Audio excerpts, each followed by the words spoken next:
Sottoscritto in prefettura oggi ad Agrigento il protocollo d'intesa per la prevenzione e il contrasto al fenomeno della violenza di genere a tutela delle vittime vulnerabili. Danila Nobile, presidente dell'AICA, denuncia in un suo video attacchi sessisti alla sua persona. Solidarietà dell'onorevole Margherita La Rocca Ruvolo. L'onorevole Angelo Cambiano interviene sull'incendio avvenuto presso la discarica ex Omnia. Subito la messa in sicurezza dell'area, gravi rischi per la salute e l'ambiente.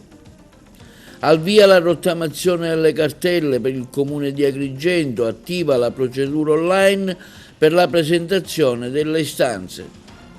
L'UDC presenta le liste alle prossime elezioni comunali di Agrigento, intervista al coordinatore regionale onorevole Decio Terrana.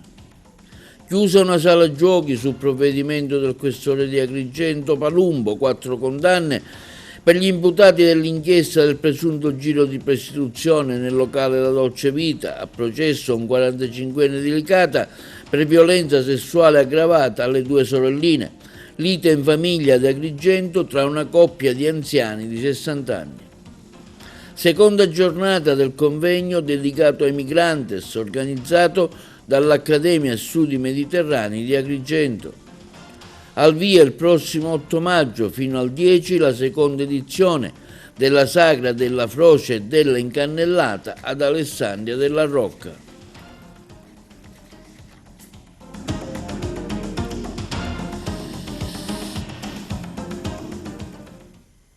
Buongiorno, benvenuti col nuovo appuntamento di TV Notizie di oggi 6 maggio, mercoledì. Oggi presso la prefettura di Agrigento è stato sottoscritto il protocollo d'intesa per la prevenzione e il contrasto al fenomeno della violenza di genere finalizzato alla realizzazione di percorsi di prevenzione e protezione a tutela delle vittime in condizioni di particolare vulnerabilità.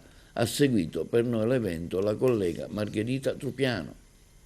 Un'importante giornata che segna la sigla di un protocollo per un tema di grande rilevanza. La prefettura è impegnata in primo luogo per raccogliere un consenso interistituzionale e lottare per questa tematica. Sì, la giornata è importante non solo per la prefettura ma per tutto il territorio agrigentino. Io con questo voglio dire che il documento che andiamo a siglare oggi, con tutte le componenti che sono interessate al fenomeno della violenza di genere, è un documento che sicuramente assume una rilevanza strategica perché mette a fattor comune già tutte le esperienze consolidate sul territorio. Io l'ho voluto sottoscrivere perché la prefettura ha sempre assunto un ruolo di coordinamento anche su queste tematiche, quindi volevo che ci fosse un documento ufficiale che ci consentisse poi nell'ambito dei tavoli tecnici di poter arricchire ancora di più questo protocollo e quindi diventare sempre più operativi e concreti nel territorio. Agrigento non ha bisogno sicuramente di questo protocollo, ma ha necessità che ci sia un coordinamento e che ci sia soprattutto una fortissima sensibilizzazione sul fenomeno. Il protocollo infatti mira principalmente a una campagna di informazione, di sensibilizzazione, ma soprattutto attraverso anche l'ufficio scolastico territoriale, fare sì che già sin dai giovani si assuma questa consapevolezza del rispetto della persona. In breve sintesi, il protocollo prefettizio vuole ancora di più evidenziare e rimarcare il ruolo del territorio, quindi è quello che facciamo, lo sottoscriviamo oggi, ma ripeto già sia le forze dell'ordine, sia la magistratura, sia gli uffici sanitari, i centri antiviolenza, i servizi sociali sono già ben strutturati sul territorio. Noi vogliamo assumere questo ruolo, coordinare in maniera concreta, fattuale e fare sì che il protocollo diventi, attraverso il tavolo tecnico, operativo anche a livello mensile e se non addirittura giornaliero. Io nel protocollo ho voluto anche inserire non solo il tavolo tecnico ma anche la conferenza provinciale permanente che, come sapete, converge qui in prefettura, è coordinato dal sottoscritto e riguarda anche un ampliamento delle competenze anche ad altri uffici territoriali, quindi non solo quelli strettamente deputati alla governance del fenomeno, ma anche un ampliamento a tanti altri enti pubblici. Quindi questa è la finalità della sottoscrizione dell'odierno documento. E la presidente dell'AICA, Danila Nobile, in questo video che vi proponiamo, denuncia di avere subito attacchi sessisti e vergognosi su Facebook, insulti che non meritano nemmeno di essere ripetuti, ma che meritano però di essere denunciati, e l'ho fatto, le forze dell'ordine sono già in stato di allerta. Vediamo il video di Danila Nobile. Oggi parliamo di una questione personale, come tanti avrebbero voluto vedermi fare.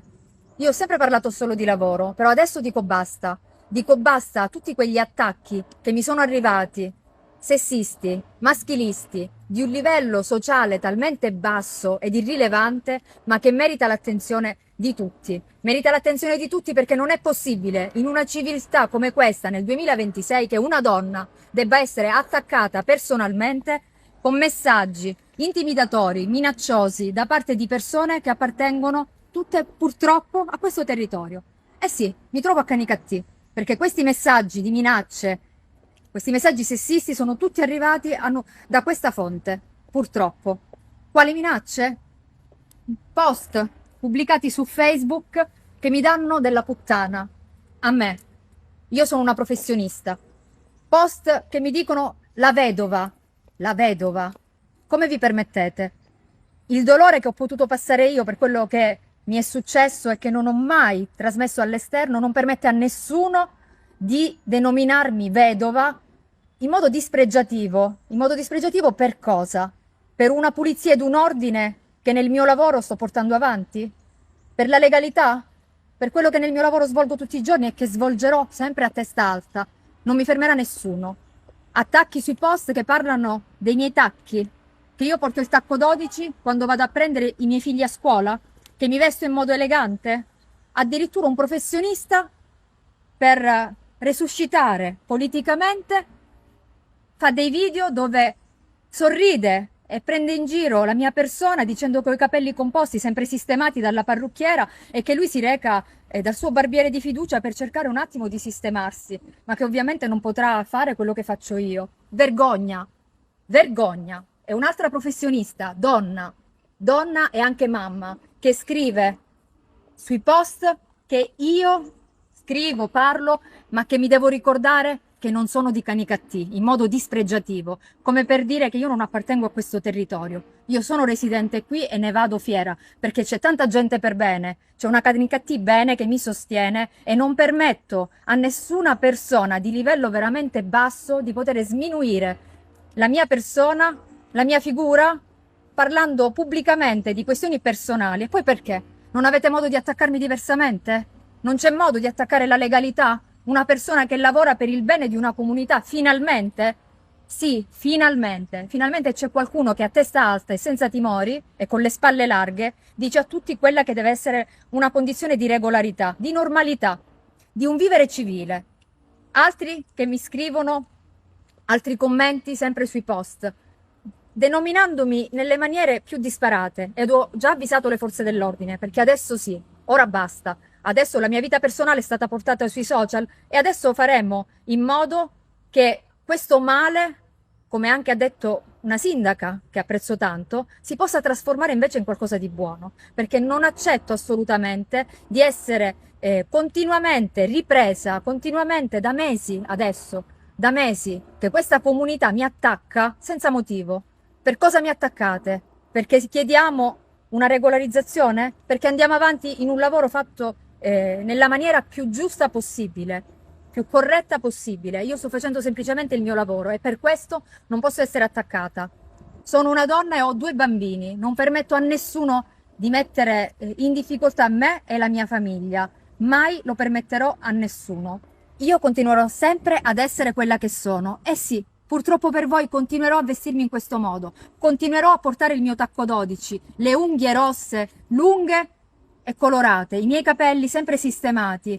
Sarò sempre la stessa, e se vorrò mettere il tacco alto o la ciabatta sarà una mia scelta personale da donna, e non permetterò a nessuno di attaccarmi con queste veramente bassezze sessiste, maschiliste, ma fatte anche da donne. Donne che per invidie, perché signore, cos'altro potrebbe essere? Cos'altro potrebbe essere? Vorreste essere al mio posto? Ognuno è quello che è, e ognuno fa per quello che ha sempre fatto nella vita e si rappresenta per quello che è. Io posso solo dire della mia famiglia e del mio percorso professionale e personale solo delle cose positive, e sfido chiunque a dire il contrario. Non permetterò più a nessuno questo tipo di attacco, perché ripeto, adesso basta. E sugli insulti sessisti alla presidente dell'AICA, Danila Nobile, interviene oggi l'onorevole Margherita La Rocca Ruvolo, affermando: esprimo la mia piena solidarietà alla presidente del CDA di AICA, Danila Nobile, vittima di insulti vergognosi e inaccettabili. La violenza verbale e gli attacchi sessisti non possono e non devono trovare spazio nella nostra società, né nella vita reale, né sui social. Chi ricopre ruoli pubblici o di responsabilità, prosegue La Rocca Ruvolo, deve poter svolgere il proprio lavoro con serenità e rispetto. Gli attacchi maschilisti e sessisti non sono solo un'offesa personale, ma un attacco alla dignità di tutte le donne. La mia vicinanza a Danila Nobile, conclude l'onorevole La Rocca Ruvolo, vuole essere anche un messaggio di incoraggiamento a tutte le donne che subiscono violenza verbale o discriminazioni. Non bisogna mai tacere, ma denunciare e pretendere rispetto. Solo così potremmo costruire una comunità più giusta e civile. E nella seduta del Consiglio direttivo dell'Assemblea territoriale idrica dello scorso 5 maggio è stato chiarito che alla data di scadenza del periodo di emergenza fissato per il 9 maggio prossimo, torna in applicazione il regolamento di utenza approvato con delibera dell'Assemblea dei rappresentanti del 28 ottobre 2024, inerente al servizio di fornitura di acqua potabile a carico esclusivo del gestore tramite l'utilizzo di autocisterne alle utenze non servite dall'acquedotto urbano. Il regolamento di utenza, prosegue nella nota Lati Idrico, prevede che il servizio di fornitura di acqua potabile è a carico esclusivo del gestore, mentre l'onere di curare i rapporti economici con gli operatori autobottisti e le relative spese di trasporto sono posti a carico dell'utente. Il Consiglio direttivo ha inoltre predisposto una proposta di deliberazione per apportare modifica al regolamento di utenza da rimettere all'approvazione dell'Assemblea dei rappresentanti, che sarà convocata a breve dal Presidente, dottor Giovanni Cirillo. E in merito a quanto accaduto all'incendio di Licata nello stabilimento dell'ex Omnia incontrata a Bugiades lo scorso 20 gennaio, che provocò incendi e danni all'ambiente, interviene il parlamentare di 5 Stelle, onorevole Cambiano. Dopo il sopralluogo, subito la messa in sicurezza, la Regione pronta ai poteri sostitutivi a causa dell'inerzia del Comune di Licata, il nostro servizio. In merito all'incendio avvenuto a Licata nello stabilimento dell'ex Omnia incontrata a Bugiades lo scorso 20 gennaio 24, che provocò incendi e danni all'ambiente, interviene oggi il parlamentare di 5 Stelle, onorevole Cambiano, affermando: mi dispiace dover intervenire nel giorno delle festività del santo patrono di Licata, Sant'Angelo, ma continua ad assistere a mistificazioni della realtà, soprattutto su una questione che riguarda la salute dei cittadini, è inaccettabile e indecoroso. Così, in seguito al sopralluogo che si è reso necessario sull'impianto a causa della grave situazione in cui da anni versa l'area interessata dall'incendio, il deputato regionale Cambiano afferma: quella odierna non è stata una semplice attività programmata in una visita di cortesia, ma una vera e propria attività ispettiva che si è resa indispensabile a causa della prolungata inerzia da parte del Comune di Licata. Per oltre 2 anni, nonostante un'ordinanza urgente dello scorso 27 gennaio 24 imponesse interventi immediati di messa in sicurezza, si è registrato un immobilismo che non trova giustificazioni. L'onorevole Cambiano contesta anche le recenti dichiarazioni del sindaco. Continuare a richiamare il dissesto dell'ente come abili non è più accettabile, in quanto il dissesto non ha limitato la spesa per l'organizzazione di eventi e festi o per il finanziamento di attività, opere e servizi ritenuti indifferibili e urgenti e che tali non sono. La tutela della salute pubblica non può essere subordinata a ritardi amministrativi né a un continuo rimpallo di responsabilità istituzionali. Il cambio di passo registrato oggi, aggiunge Cambiano, arriva solo dopo denunce pubbliche e atti ispettivi. È bene chiarire che non è frutto dell'iniziativa del Comune, ma dell'intervento della Regione Siciliana, che sta valutando anche l'attivazione dei poteri sostitutivi con azione in danno al Comune di Licata, proprio a testimonianza della totale inerzia da parte dell'amministrazione comunale e del sindaco. L'unica priorità deve essere la rimozione immediata dei rifiuti, la definitiva messa in sicurezza del sito. Non c'è più tempo da perdere quando sono in gioco l'ambiente e la salute. L'onorevole Cambiano conclude assicurando un monitoraggio costante. Continuerò a vigilare affinché si passi dalle dichiarazioni agli interventi concreti. La comunità licatese ha diritto a risposte chiare, trasparenza amministrativa e tempi certi. Il Comune di Agrigento informa i cittadini che è attiva la procedura online per la presentazione delle istanze di adesione alla definizione agevolata per la rottamazione dei tributi comunali. La domanda va presentata attraverso la piattaforma dedicata, raggiungibile all'indirizzo del Comune definizioneagevolata.it. I cittadini possono accedere tramite lo SPID alla propria area riservata, consultare la posizione debitoria, presentare l'istanza di adesione alla definizione agevolata. La piattaforma consente di visualizzare le posizioni eventualmente definibili, selezionare quella per le quali si intende aderire alla procedura, trasmettere l'istanza direttamente online senza necessità di recarsi presso gli uffici comunali. Il Comune informa altresì che la procedura per la domanda può essere anche gestita tramite il proprio fiscalista, CAF o commercialista, secondo le modalità previste in piattaforma. L'UDC è presente con una sua lista per l'elezione dei consiglieri comunali ad Agrigento. In merito abbiamo intervistato il coordinatore regionale, onorevole Decio Terrana. Onorevole Decio Terrana, coordinatore regionale dell'UDC. L'UDC scende in campo ad Agrigento con una propria lista, con quali obiettivi principali?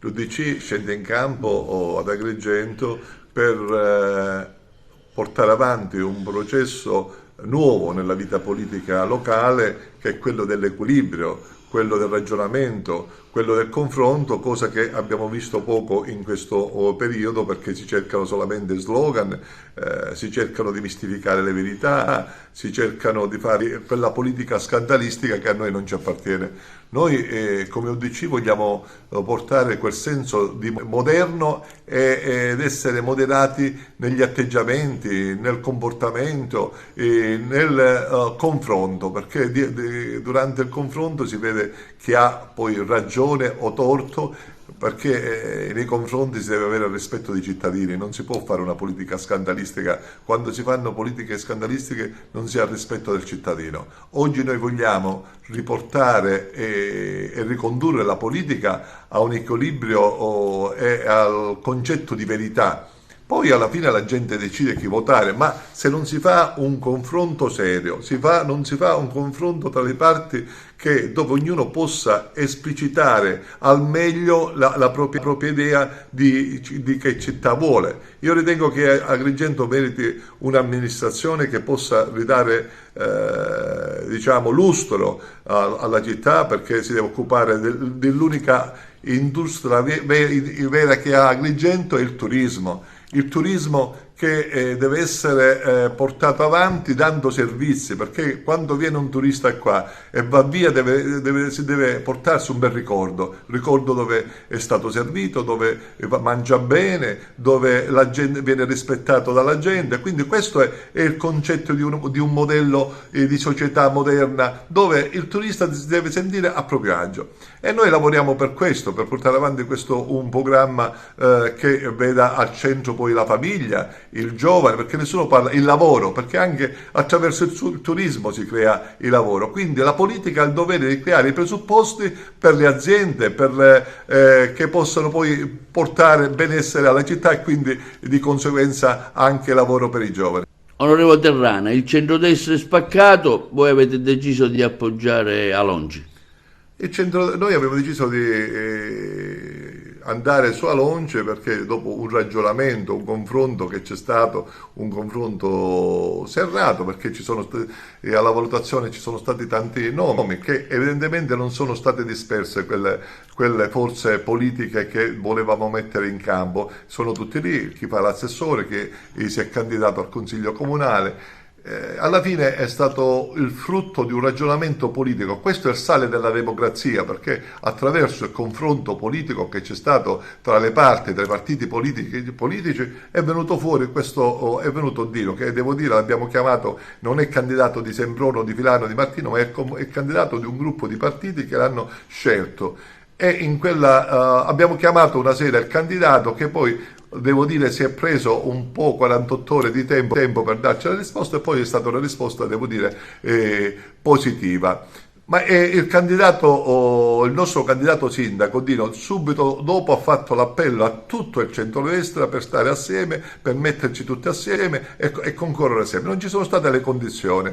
Oggi noi stiamo difendendo Dino, che è un uomo di grande equilibrio, un professionista serio, una persona per bene, una persona che veramente non ha cattiveria e quando parla lo fa notare, che ha una parola buona anche per gli avversari politici. E noi riteniamo che con l'equilibrio e con la forza politica di tutti i partiti che gli stanno attorno, di vincere questa campagna elettorale e di portare avanti un progetto positivo per il bene della collettività.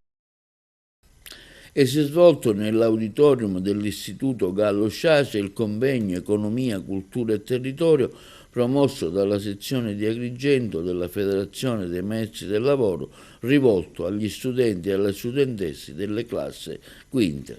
Il servizio.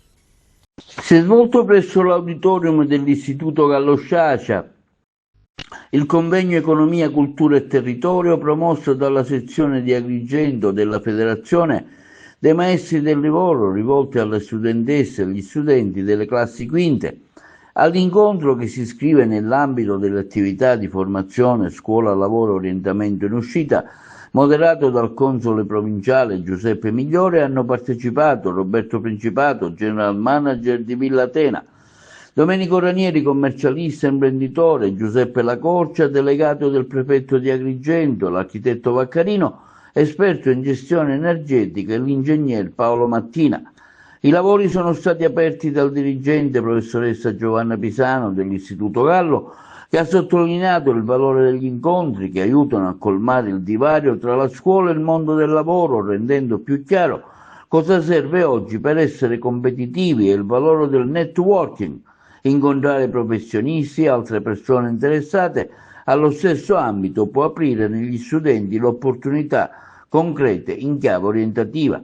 Tra i temi trattati il turismo tra tradizione e innovazione con uno sguardo particolare alla luxury, l'attività bancaria, il regime di calcolo di interesse, l'agroecologia, nella nuova visione di lavoro, la green economy, le opportunità dell'intelligenza artificiale, le possibilità di restare in Sicilia per contrastare la diffusa e triste fuga dei cervelli.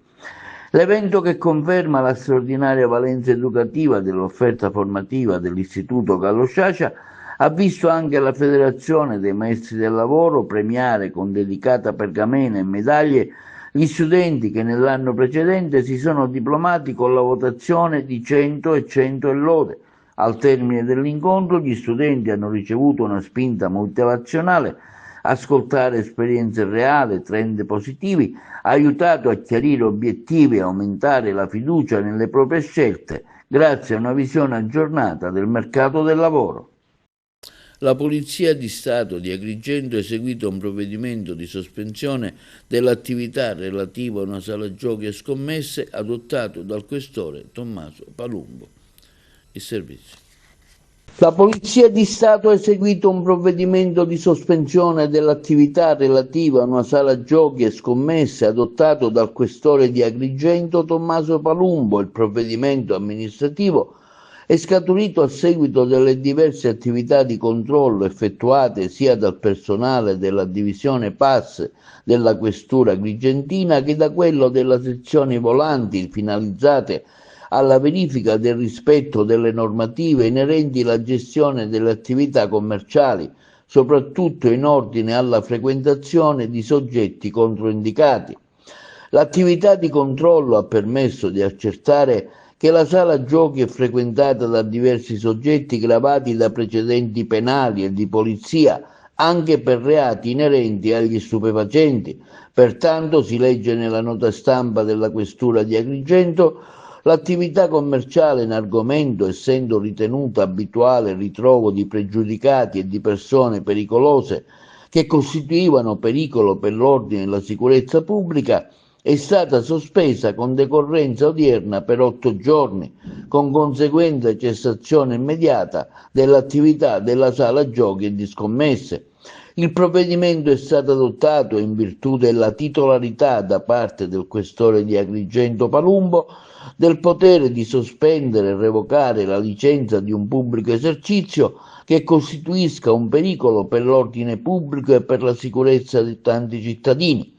Tale potere ha lo scopo di tutelare la sicurezza e l'incolumità della collettività, in special modo giovanile, messa a rischio dalla frequentazione delle dette attività commerciali di pregiudicati per gravi reati, soprattutto inerenti alla detenzione ai fini di spaccio di sostanze stupefacenti. Confermate le condanne per i 4 imputati al processo davanti la Corte di Appello di Palermo nell'ambito dell'inchiesta sul presunto giro di prostituzione nel locale La Dolce Vita nella zona industriale di Agrigento. I giudici di Palermo hanno confermato le pene inflitte in primo grado per favoreggiamento dell'immigrazione clandestina, 3 anni di reclusione ciascuno ai 3 individui, tra cui una donna di 48 anni di nazionalità rumena, 3 uomini, uno di 63 anni di Porto Empedocle, l'altro di 57 anni di Favara e l'ultimo di 50 anni originario di Agrigento. In primo grado i 3 imputati ne sono usciti indenni grazie alla prescrizione.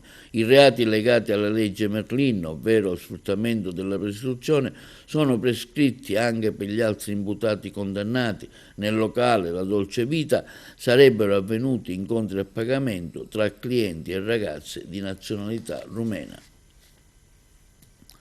Insulti, pugni e schiaffi, una coppia di coniugi sessantenni, lui pensionato, lei casalinga, ha dato il via a una lite in famiglia nella loro abitazione in un condominio nelle vicinanze del Tribunale di Agrigento. A dividere i due alla fine sono dovute intervenire le forze dell'ordine chiamate dai residenti allarmati dal trambusto. Secondo una prima ricostruzione dei fatti, a scatenare il parapiglia sarebbero stati motivi riconducibili alla gelosia.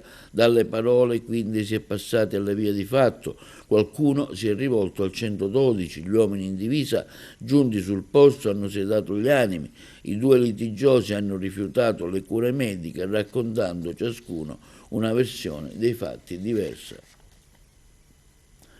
E il pubblico ministero Gaspare Ventivegna ha chiesto e ottenuto un incidente probatorio così da cristallizzare le fonti di prova in vista dell'eventuale processo nei confronti di un uomo di 45 anni di Licata, indagato per violenza sessuale aggravata. Per quasi 10 anni l'uomo avrebbe abusato sessualmente di 2 sorelline che all'epoca dei fatti erano minorenni, figlie di amici di famiglia. Le 2 ragazze oggi hanno confermato le accuse davanti al GIP del Tribunale di Agrigento Sciarrata. La vicenda scaturisce dalla denuncia di una delle due sorelle. Sono stati acquisiti prodotti in aula, conversazioni via chat, messaggi e anche registrazioni. Linea alla regia per la pubblicità. Tentata truffa del sedicente carabiniere, 2 le persone arrestate, ce ne parlano i colleghi di Messina. Nella giornata di ieri a Patti, i carabinieri della compagnia locale hanno arrestato 2 uomini originari di Catania, rispettivamente di 31 e 45 anni, già noti alle forze dell'ordine, ritenuti responsabili del reato di tentata truffa in concorso ai danni di una 68enne, perpetrata con la tecnica del cosiddetto sedicente carabiniere. L'episodio ha avuto inizio nella mattinata quando la vittima ha ricevuto una telefonata da parte di un uomo che, qualificandosi come appartenente all'Arma dei Carabinieri, le ha riferito che la figlia era rimasta coinvolta in un incidente stradale con una bambina. Per evitare presunte conseguenze giudiziarie, le è stato chiesto il pagamento di una cauzione da effettuarsi mediante la consegna di denaro contante o gioielli presenti in casa, che sarebbero stati ritirati da lì a poco da un altro finto militare. La donna tuttavia ha intuito il tentativo di raggiro e ha prontamente contattato il numero unico di emergenza 112, consentendo l'immediato intervento dei veri carabinieri. Grazie alla prontezza della segnalazione, i militari sono riusciti a posizionarsi nei pressi dell'abitazione della vittima e a intercettare i 2 individui nel momento in cui si erano presentati per ritirare quanto richiesto telefonicamente. Alla luce degli elementi raccolti, la Procura della Repubblica di Patti ha disposto l'arresto dei 2 soggetti, successivamente sottoposti alla misura degli arresti domiciliari. L'episodio conferma ancora una volta l'importanza di contrastare il fenomeno delle truffe ai danni di anziani e persone vulnerabili, anche attraverso la collaborazione attiva delle potenziali vittime. Come più volte ribadito, le forze di polizia non richiedono mai denaro o beni preziosi per il pagamento di presunte cauzioni o altre pratiche. Pertanto, in presenza di telefonate sospette o interlocutori non identificati, è fondamentale contattare immediatamente il numero unico di emergenza 112.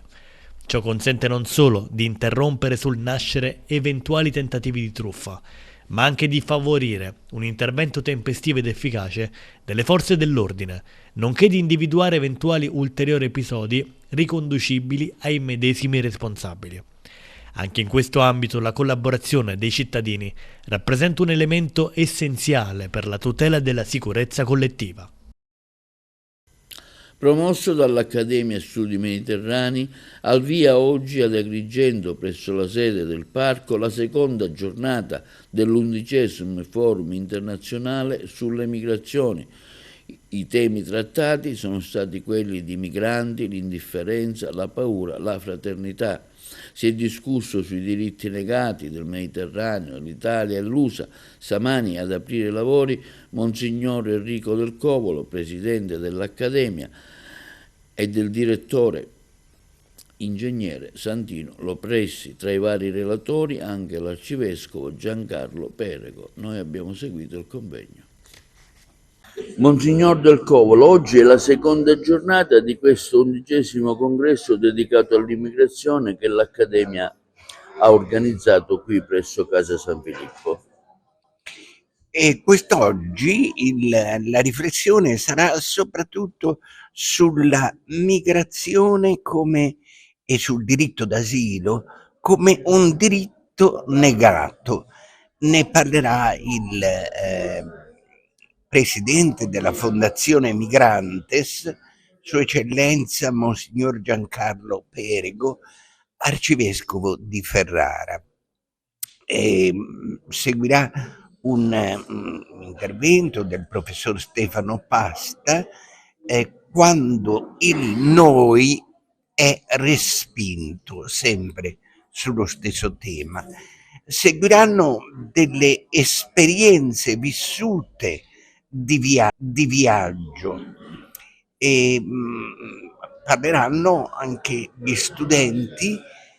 Inoltre alcuni relatori come Luca Alteri e Santino Torneo. Oggi questa iniziativa organizzata dall'Accademia, questi 2 giorni dove si parla appunto di migranti, l'indifferenza, la paura, la fraternità.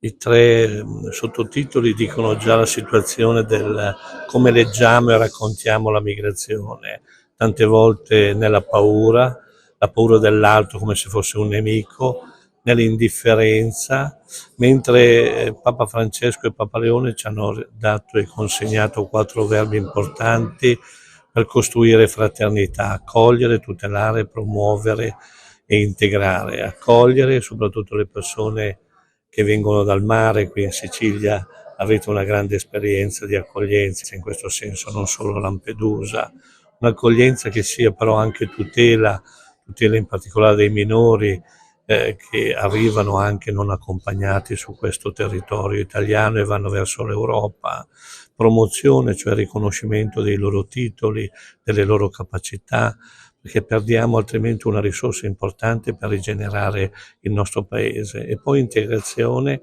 che significa cittadinanza. Purtroppo il referendum sulla cittadinanza non ha raggiunto il quorum, ma senza la cittadinanza c'è il rischio che ci sia una città nella città, non ci sia la capacità di riconoscere il valore di alcune persone.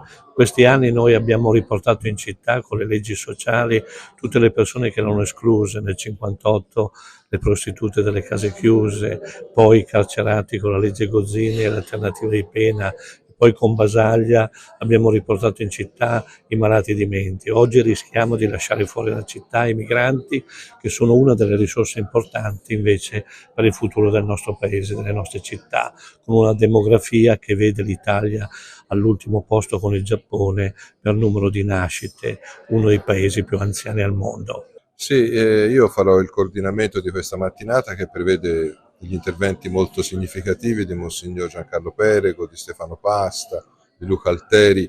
Ieri c'è stato più un tema più di testimonianza, anche stamani ne avremo una di Omar dalla Costa d'Avorio.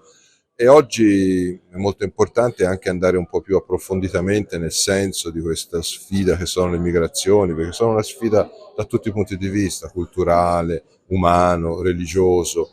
Quindi vedere anche, per esempio, Luca Alteri ci parlerà di ciò che si sta facendo negli Stati Uniti, no? Un certo tipo di risposta a questa realtà, che è una realtà storica, che peraltro poi il fenomeno delle migrazioni c'è sempre stato nella storia dell'umanità. Tutti facessimo l'esame del DNA scopriremo di essere il frutto di un incrocio di storie, di civiltà, di persone, che forse è proprio la nostra ricchezza. Oggi la si percepisce, qualcuno la narra, la racconta come un pericolo, una minaccia, ma in realtà è proprio una grande risorsa.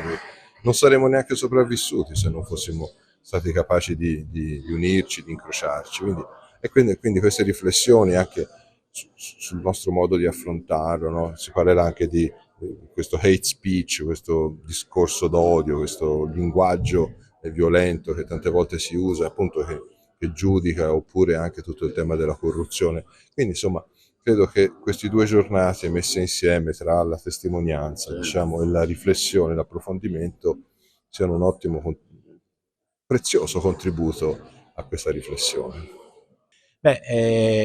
Ormai si è ritagliato uno spazio importante nel calendario cittadino e nazionale, ma anche oltre, perché è uno spazio di riflessione e di interazione con le giovani generazioni, è qualcosa che permette un'attivazione della cittadinanza anche negli altri mesi dell'anno, perché poi i ragazzi ne parlano a scuola, ne parlano in famiglia e quindi si discute sulla tematica dell'integrazione dei migranti, una questione che chiaramente qui ad Agrigento è sentitissima in tutta la Sicilia. Ecco, un tema di cui viene oggi trattato è proprio la paura del migrante che arriva, chissà cosa potrà fare, vero? Esatto, lei ha colto proprio un elemento essenziale. Il migrante è percepito come diverso, come estraneo rispetto alla nostra cultura e quindi automaticamente come una minaccia. Questo automatismo noi lo combattiamo, nel senso che allora a fronte di questa diversità parliamone, discutiamo, è per forza pericolosa? E chi lo ha deciso? Se ci sono, e sicuramente ci sono, dei casi di illegalità e anche di violenza, ma allora vale per forza un rapporto di sineddoche per cui come si comporta uno se ne comporteranno tutti?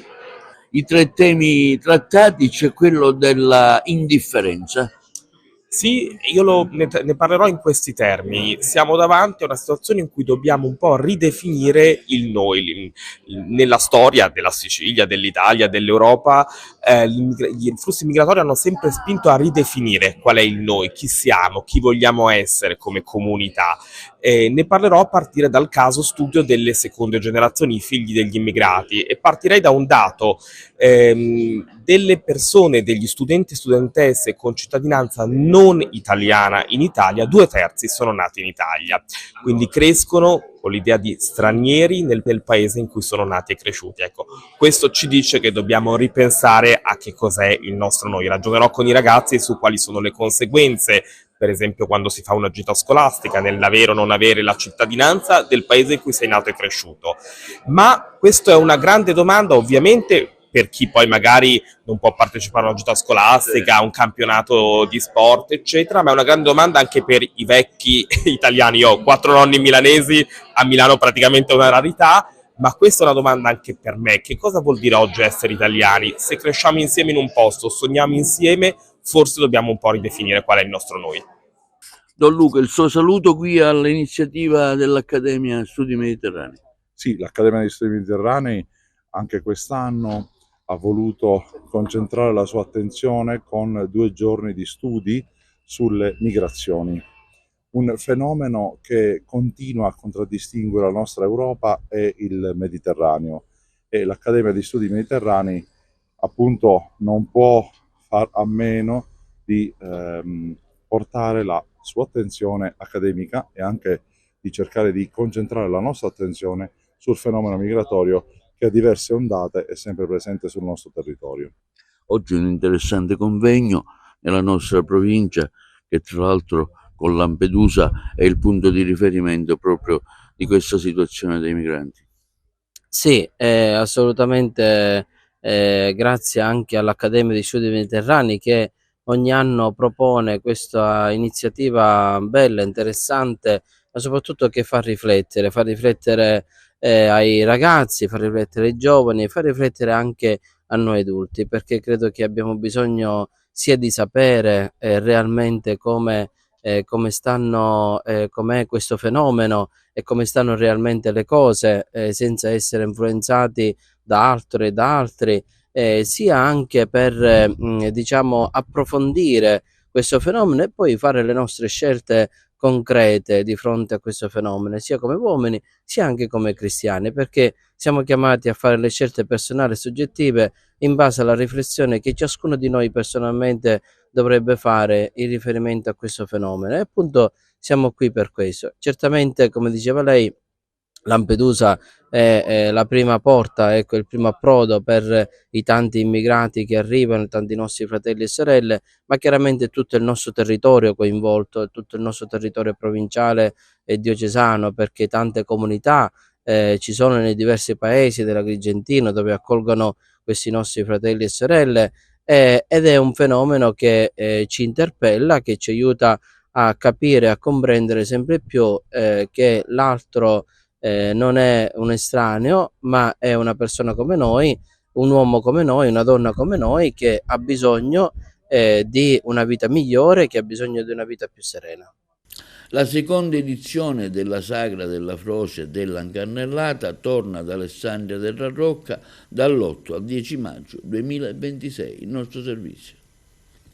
La seconda Sagra della Froce e della Incannellata torna ad Alessandria della Rocca dall'8 al 10 maggio, un weekend imperdibile tra sapori contadini e tradizione dolciaria siciliana nel cuore dei Monti Sicani, con degustazioni, intrattenimenti musicali, valorizzazione dei prodotti tipici locali, promossa dall'amministrazione comunale guidata dal sindaco Salvatore Mangione per rilanciare l'economia e il turismo locale. Le specialità protagoniste sono la frocia, una gustosa frittata rustica tipica arricchita con ingredienti freschi come fave, piselli, ricotta fresca, uova, asparagi selvatici aromatizzata con la ripitella, una mentuccia selvatica, e la cannellata, un dolce tradizionale alessandrino a base di mandorle macinate e zucchero.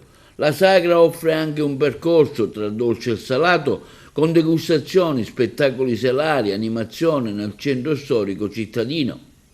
L'evento celebra la cultura agricola locale in collaborazione con i Borghi dei Tesori, offrendo un'occasione unica per scoprire il comune di Alessandria della Rocca. La sagra si apre ufficialmente venerdì 8 maggio e prosegue fino a domenica 10 maggio. Momenti chiavi sono quelli dell'inaugurazione con il taglio del nastro venerdì 8 alle ore 19 in via Roma, accompagnato dalla banda musicale locale Bellini. Gli stand gastronomici aprono ogni sera dalle 19 circa, offrendo non solo froce incannellata, ma anche pasta, formaggi tipici e prodotti dei Monti Sicani. Venerdì sera, tra i vari appuntamenti, è previsto il concerto della Banda 104 in piazza Cavour. Nel weekend in programma sfilate di carri tradizionali siciliani, sbandieratori e raduni di auto d'epoca. Tra gli appuntamenti del sabato, lo show cooking a cura dell'Istituto a indirizzo enogastronomico Pirandello di Bivona e alle 22 il party Noce de Fuego. La domenica, tra i vari eventi, un interessante convegno sulla prevenzione oncologica, alimentazione, dalla scienza alla cucina, a cura della locale Proloco, quindi la sfilata della fanfara nazionale dei bersaglieri. L'evento coincide con il Festival Borghi dei Tesori, che si terrà dal 9 al 10 maggio, permettendo ai visitatori di abbinare il cibo a un tour culturale del centro storico. Questa seconda edizione dell'evento promette di bissare il successo dello scorso anno, celebrando i sapori autentici dell'entroterra agrigentino. Al Mondello Sport Festival controlli su oltre 250 partecipanti e sono emersi diffusi valori borderline per la pressione, il colesterolo e la glicemia. Molti non si controllavano da tempo. La prevenzione in farmacia è semplice e può salvare le vite. I colleghi di Palermo. La farmacia e prevenzione è l'argomento di oggi, di questa splendida manifestazione del Mondello Sport Festival. Mette insieme tre aspetti: la salute, lo sport e la prevenzione, tre aspetti che sono alla base del lavoro del farmacista in farmacia e delle 17.000 farmacie italiane che puntano su una nuova farmacia che viene caratterizzata dalla farmacia dei servizi. Oggi le farmacie possono offrire, ormai da tempo, a pagamento dal 2019, adesso attraverso la possibilità di avere prescritte alcune attività da parte del medico di medicina generale, possono effettuare analisi di prima istanza che possono dare un quadro significativo sullo stato di salute del paziente e dare l'opportunità al medico di cambiare la terapia o instaurare una nuova terapia. La telemedicina che salva la vita, perché oggi è possibile effettuare un elettrocardiogramma, un oltrepressore, un oltercardiaco presso tutte le farmacie del nostro Paese. Quindi sono tre argomenti che fanno sì che questa nuova farmacia, che non deve essere chiamata la farmacia dei servizi, ma la farmacia che da una parte dispensa farmaci, e questo è il nostro primo obiettivo, ma dall'altra serve a effettuare una serie di servizi che possono essere utili alla salute del cittadino. Ecco, questa nuova farmacia dà la possibilità alla gente, ai nostri pazienti, di trovare un approdo sicuro, di trovare una struttura che è porta d'ingresso del Servizio Sanitario Nazionale a vantaggio di tutta la cittadinanza a Palermo e di tutti i cittadini del nostro Paese a livello nazionale. Essendo il primissimo punto di prossimità tra il cittadino e la sanità, la farmacia è un punto fondamentale dove la gente può venire a chiedere consiglio, a ricevere una mano di aiuto e sicuramente a ricevere quell'affetto che possibilmente con il medico soltanto non riesce ad avere. La farmacia, in quanto donna, si presta moltissimo a fare questo lavoro, perché la prevenzione è fondamentale ed è fondamentale per il benessere e la qualità di vita delle persone. Noi farmacisti vogliamo trasmettere oggi un messaggio semplice, che pochi minuti sono essenziali per la nostra salute. Oggi la prevenzione e lo screening possono salvare le vite, in quanto permettono di determinare particolari campanelli di allarme e intervenire subito prima che la malattia diventi conclamata. Quindi oggi siamo qui per effettuare screening della glicemia, del colesterolo, della misurazione della pressione, e in più somministreremo un questionario sullo stile di vita volto a osservare particolari lacune informative e andarla a colmare con l'informazione scientifica e l'educazione sanitaria. Celiachia, dalla diagnosi alla gestione clinica e nutrizionale, questo è il tema del convegno promosso dall'Ordine dei Medici di Agrigento, in collaborazione con l'Associazione Italiana Celiachia. Sarà in programma sabato prossimo dalle ore 9 all'Hotel Dioscuri by Palace. L'iniziativa riunirà specialisti provenienti da tutta la Sicilia per una giornata di aggiornamento dedicata a diagnosi, terapia e complicanze e aspetti nutrizionali della malattia, in considerazione di come la celiachia sia una patologia autoimmune a base genetica innescata dalla ingestione di glutine in soggetti geneticamente predisposti e richiede un approccio integrato tra diverse figure professionali. E questo è tutto per l'edizione odierna di TV Notizie. Vi ricordiamo che i nostri programmi si possono vedere in tutta Italia sul canale 268 del digitale terrestre, in streaming sul sito www.televideagrigento.tv, il telegiornale sul canale 93 di Video Sicilia alle 15 e alle 20 e replica la mattina alle 9. I nostri servizi si possono inoltre visionare sul canale YouTube di TVA Televideo Agrigento. E questo è tutto per oggi e vi auguriamo una buona serata.